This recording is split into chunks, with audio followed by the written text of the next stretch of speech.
Imagine if I told you there's a compound so powerful that scientists are studying it on the International Space Station. A molecule that cancer researchers call one of the most potent, food-derived anticarcinogens known to science. And the richest source isn't some exotic superfood from the Amazon rainforest. It's sitting in your local grocery store for about $3. What if you could get 100 times more of this compound by eating tiny sprouts instead of the full-grown vegetable? And here's where it gets really wild. By heating these sprouts to exactly 70 degrees Celsius for 10 minutes, you can multiply that amount by another 3.5 times. We're talking about sulforaphane from broccoli sprouts, and what I'm about to share might completely change how you think about nutrition. For years, we've heard that broccoli is good for us, but most people have no idea why. It turns out there's this sulfur compound called sulforaphane hiding inside, and it's not just another antioxidant. This molecule literally switches on over 200 different genes in your body, genes that control your cellular defense systems, detoxification pathways, and even how your cells protect themselves from damage. Here's the fascinating part. Sulforaphane doesn't actually exist in broccoli. Instead, there's this inactive compound called glucoraphanin just sitting there waiting.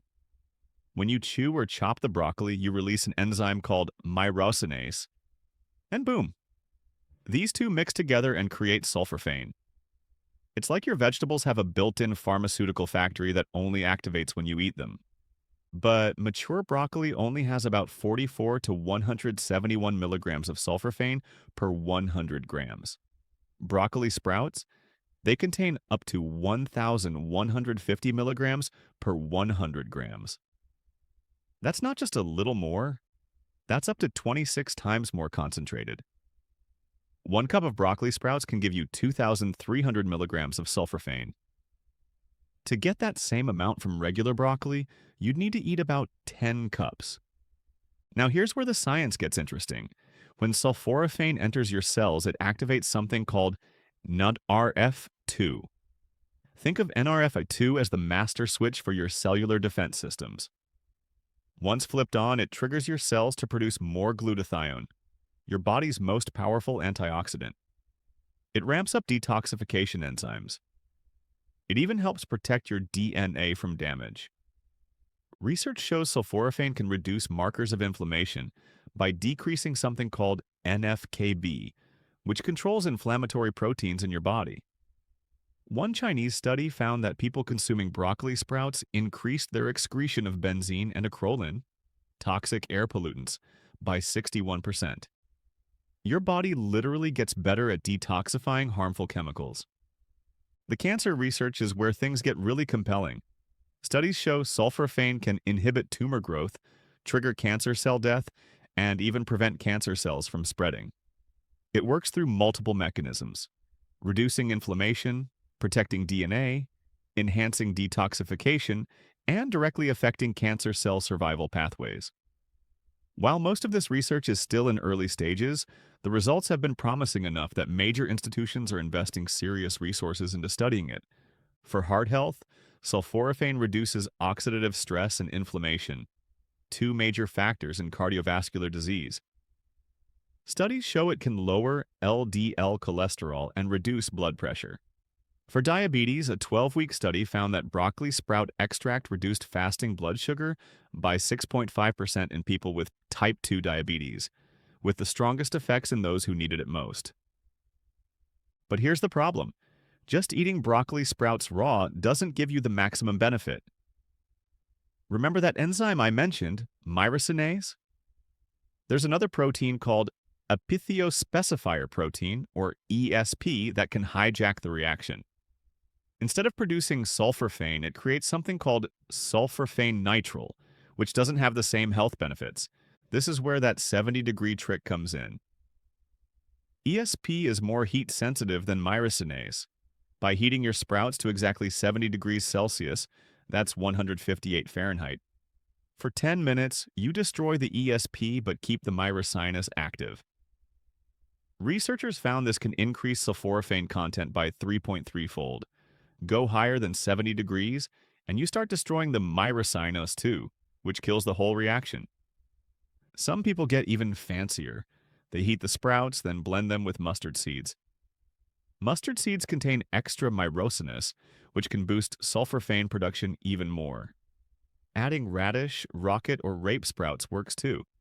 One study showed a 2.3-fold increase by mixing in rocket sprouts.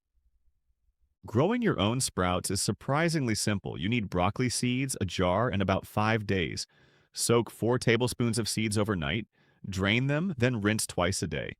Keep them in the dark at room temperature. In about 5 days, you'll have a jar full of sprouts containing more sulforaphane than you could get from pounds of mature broccoli. The timing matters too.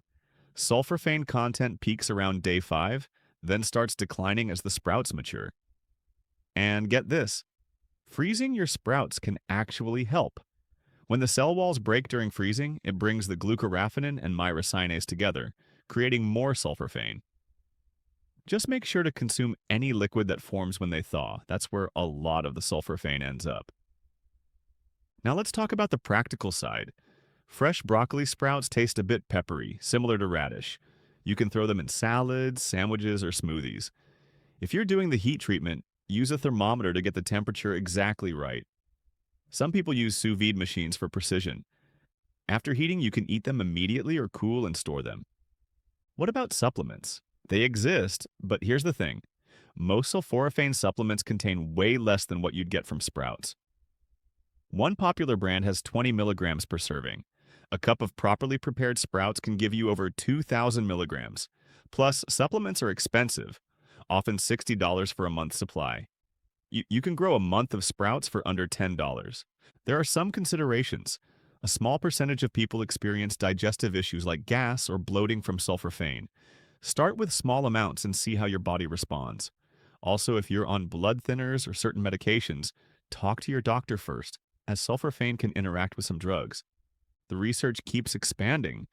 Scientists are studying sulforaphane for autism, with some trials showing improvements in social interaction. They're looking at its effects on aging, brain health, even exercise recovery. The fact that it's being studied on the space station tells you how seriously the scientific community is taking this compound. Here's my question for you. Knowing that you could get 100 times more of this powerful compound from sprouts versus mature broccoli, and that a simple heating trick could triple that amount again, would you consider adding broccoli sprouts to your routine? The beauty of sulforaphane is that it's not some exotic extract or a synthetic chemical. It's a natural compound that's been in our food supply forever. We're just now understanding how to maximize its potential. Whether you're interested in cancer prevention, heart health, detoxification, or just general wellness, the science suggests this might be one of the most powerful dietary changes you could make. Growing your own sprouts takes 5 minutes a day.